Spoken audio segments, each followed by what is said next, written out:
तो गाइस नमस्कार। आज हम पढ़ेंगे महाकवि कालिदास द्वारा विरचित मेघदूत खंड काव्य का मंगलाचरण। इस मंगलाचरण में मंदाक्रांता छंद है। तो मंदाक्रांता छंद को कैसे उच्चारण करते हैं एक बार हम इस मंगलाचरण के माध्यम से समझ पाएंगे। तो शुरू करते हैं। कश्चित् कांता विरह गुरुणा स्वाधिकारा प्रमतः शापेन स्तङ्गः मितमहिमान् वर्षभोग्येन भर्तुः यश्चक्रे जनकतनया स्नानपुण्योदकेषु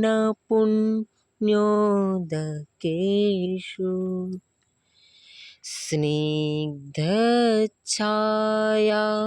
तरुषु वसतिं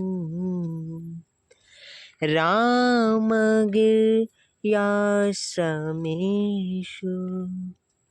ये मंदाक्रांता छंद में मेघदूत खंड काव्य का मंगलाचरण है।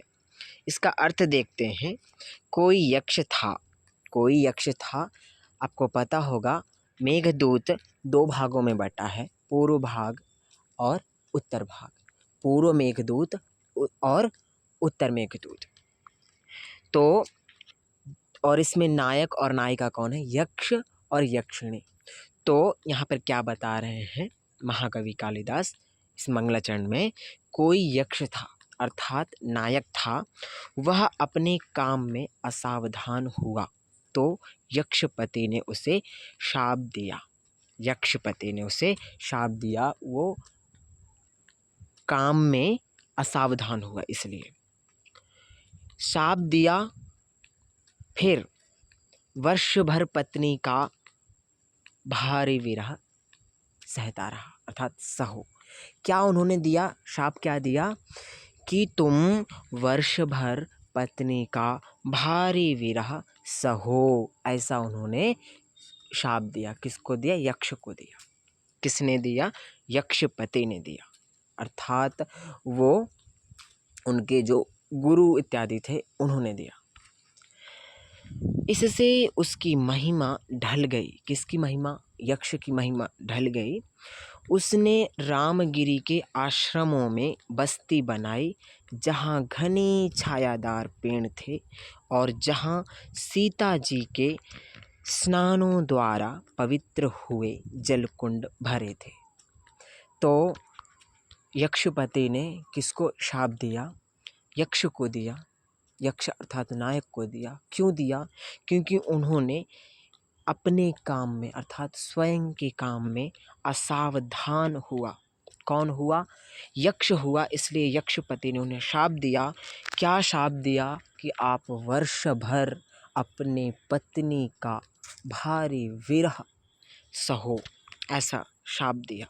इससे जो यक्ष हैं उनकी महिमा ढल गई और महिमा ढलने के बाद में क्या हो? वो रामगिरी आश्रम में जाकर के अपनी बस्ती बना ली और वहाँ पर घने छायादार पेड़ थे और जहाँ पर सीता माता ने स्नान किया था अर्थात स्नान से पवित्र कर दिया था जो जल कुंभ, वहाँ पर ये निवास कर रहे थे अर्थात जल कुंभ भरे हुए थे उनके पास में जहाँ पर वो रह रहे थे। तो इस मंगलाचरण से ही हम समझ सकते हैं, जैसे कश्चित् कांता विरह गुरुणा। कश्चित् कांता का मतलब है कश्चित् कोई, कांता अर्थात जो ये यक्ष हैं वो विरह गुरुणा, गुरु अर्थात यक्षपति के द्वारा दिया गया शाप के कारण वो विरह में क्या हो रहे थे? स्वाधिकारात् प्रमतः। जो उनका अधिकार था, स्वयं का अधिकार था पत्नी पर, वो एक साल के लिए वो उनके पास नहीं मिल सकते हैं, ना जा सकते हैं। अर्थात वो विरह को ढोते रहेंगे एक साल तक। शापेनास्तंगः, किस कारण से शाप दिया उन्होंने? ठीक है। तो इसलिए क्या हुआ, उनकी महिमा, मित अर्थात उनकी महिमा जो थी वो ढल गई, मित हो गई, अर्थात बर्बाद हो गई उनकी महिमा।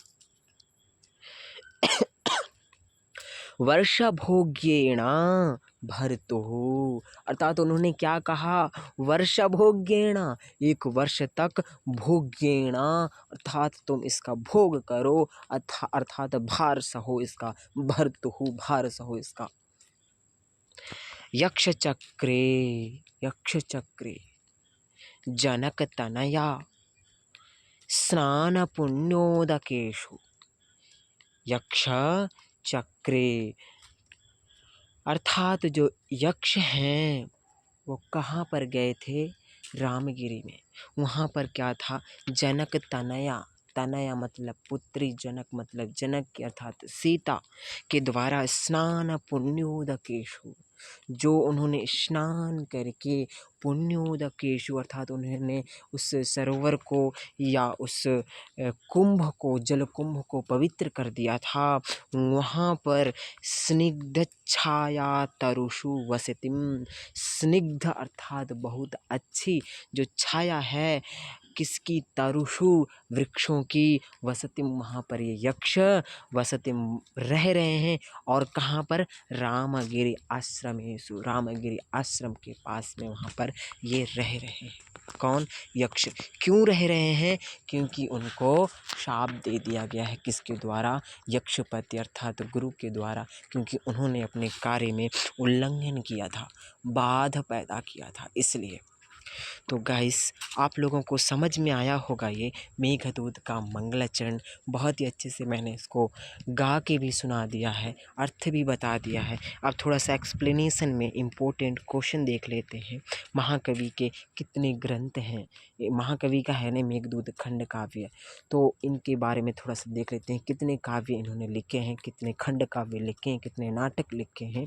तो महाकवि कालिदास ने 2 लिखे हैं, जो कुमार संभवम है 17 सर्ग हैं, रघुवंश महाकाव्यम है जो 19 सर्ग हैं, और खंड काव्य भी 2 लिखे हैं। जो पहला मेघदूतम है, इसमें पूर्व मेघ और उत्तर मेघ है, और ऋतु संहारम है जिसमें 6 ऋतुओं के बारे में बताया गया है, अर्थात 6 सर्ग हैं या 6 ऋतुएं हैं।